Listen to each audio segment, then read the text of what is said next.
Hi. Hello again. In the last segment of the Proclaimer's book on page 73-74, J.F. Rutherford has been re-elected as president, but he and 7 others from the headquarters are still in prison. Mm-hmm. So we start a section entitled A Countrywide Agitation in Behalf of the Prisoners. During the past few weeks, a countrywide agitation has been started in behalf of these brethren, stated the Watchtower of April 1, 1919.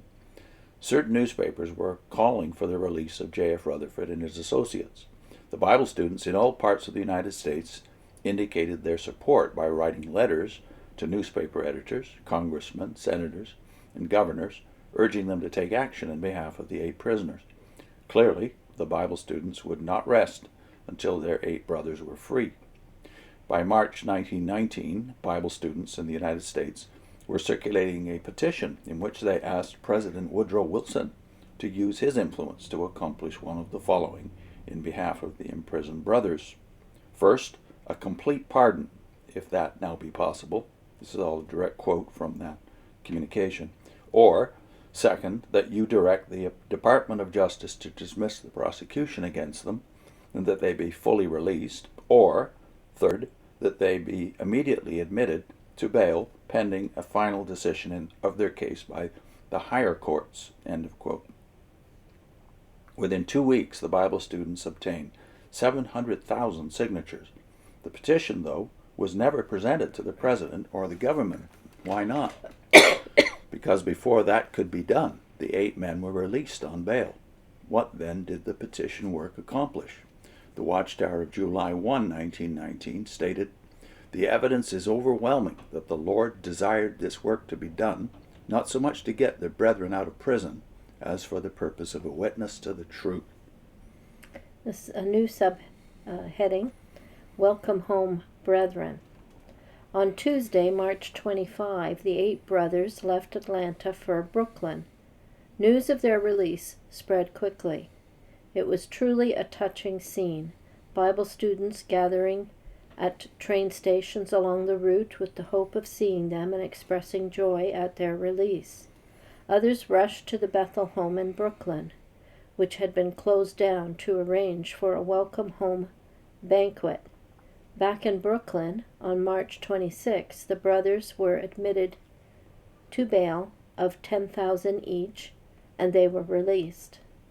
Immediately they were accompanied by a number of friends to the Bethel home, where both 500 and 600 friends, between 500 and 600 friends, had assembled to welcome them, reports the Watchtower of April 15, 1919. In the dining room there was a large banner that said, "Welcome home, brethren." Nearly 50 years later, Mabel Haslett, who was present for that banquet, recalls, quote, "I remember making 100 donuts, which the brothers seemed to enjoy after 9 months of prison fare. I can still see Brother Rutherford reaching out for them. It was an unforgettable occasion as he and others related their experiences. I also remember short-statured Brother DeSecca standing on a chair so that all could see and hear him." End of quote. On Tuesday morning, April 1, Brother Rutherford arrived in Pittsburgh, where the headquarters offices were now located. Here, too, the brothers, learning that he was due to arrive, scheduled a banquet, which was held that evening at the Hotel Chatham. The conditions in prison, though, had taken their toll on Brother Rutherford. He had developed a weakened lung condition, and as a result, after his release, he contracted a severe case of pneumonia. So shortly afterward, his ill health made it necessary for him to go to California, where he had some relatives. Well, in the margin you have that part of that sentence at the top of the page is isolated, and that sentence in its complete form says, "The evidence is overwhelming that the Lord desired this work to be done, not so much to get the brethren out of prison, as for the purpose of a witness to the truth." And that out of prison, not so much for themselves, but for a purpose of witness to the truth. They've taken that wording and stuck it in the margin to emphasize this point that, okay, God's interested in his people, all right, but he's more interested that the truth get told, get out there, and then you realize what was that truth that they were going to circulate. They were circulating the finished mystery, millions now living will never die, and the Harp of God. Along with the 6 other volumes of Russell's works, which are now all disowned by the society. We wouldn't call them truth, the things they said. So the proof that God has chosen this group is that set of literature, really. All of now they've distanced themselves and not only don't publish it, which is very strange for a group that honors its own history so much as the Watchtower does. The other thing is, this is the only story that they keep repeating about the leadership being in prison. Yeah. Because it's the only story they have. Of one of the governing body. Being in prison. Being persecuted, right? Yeah. So this, if you contrast that with, say, the Apostle Paul or the apostles, they were imprisoned and they were persecuted many times, all of them.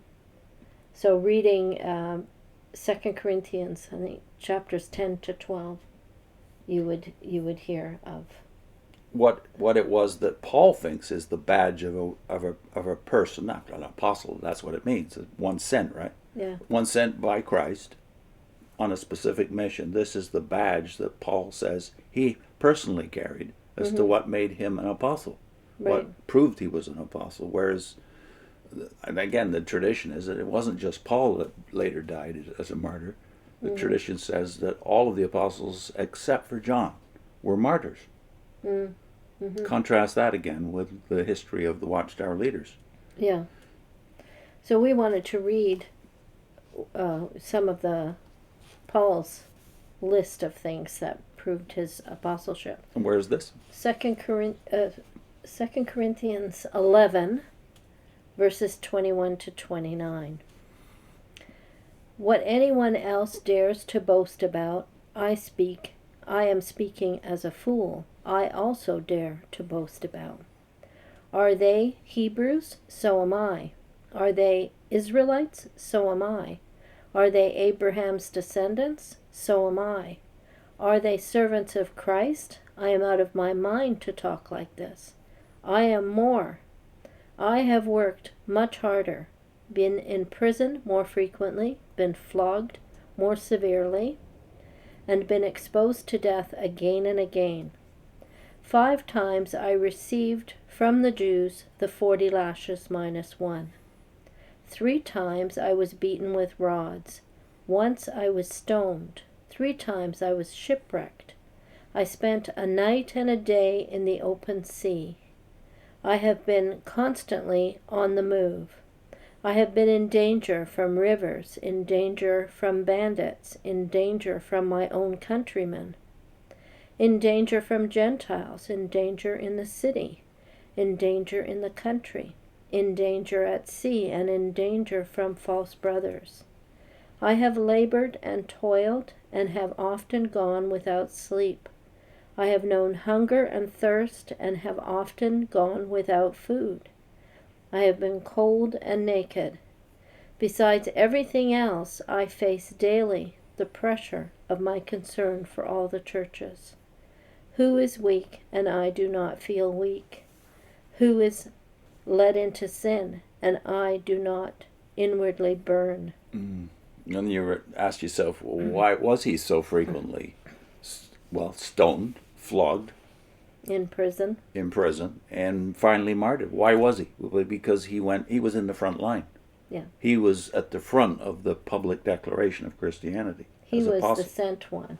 He didn't send others to do the frontline work. And then you realize, of course, what's Rutherford's next move in the early 1920s? To mobilize the membership who have voted him in, to get them out, preaching, what really means distributing his books, right. as well as Russell's for a while, and then 7 years later, not Russell's anymore, just his stuff.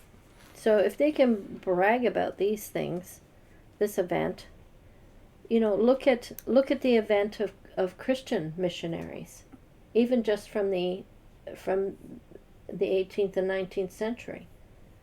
Look at what happened to them, and you dismiss them. They were preaching the wrong doctrine, according to you, but they did die martyrs' deaths very frequently. Some of them were cannibalized. Mm-hmm. Some died of malaria or other diseases because they were in lands that they had no protection from. Yeah. And that is diseases they'd never met before, and that kind of thing. So then you realize, okay, those people that the church honors, and you know the names of, if you're a Christian, even if they're from another denomination, you honor their memory because they opened up the world. William Carey in India is one. Yeah. Now, you've made a video about that, which we'll link at the end, right? Right. Yeah, so there's many. There's even organizations that talk about our living in the century where there's been more persecution of more Christians than ever any other time. Yeah. In history. Yeah. What are they called? Martyrs? Do you remember the name of that group? Oh, I can't remember.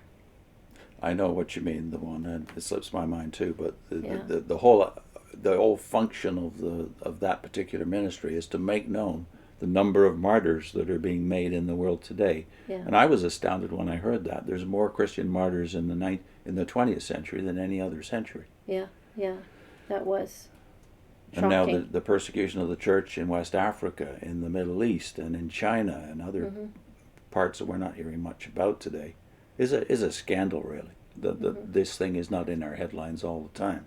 Yeah. So our links are? Paul's custom in public preaching, which is JWs worship with non-JWs. That's about him going to the synagogues first, yeah. Yeah, so he went right to the synagogues. And the second one was a series of short little defining of the lives of missionaries that I did. How many of these great missionaries did we hear about as JWs? Good. Okay. See you next time.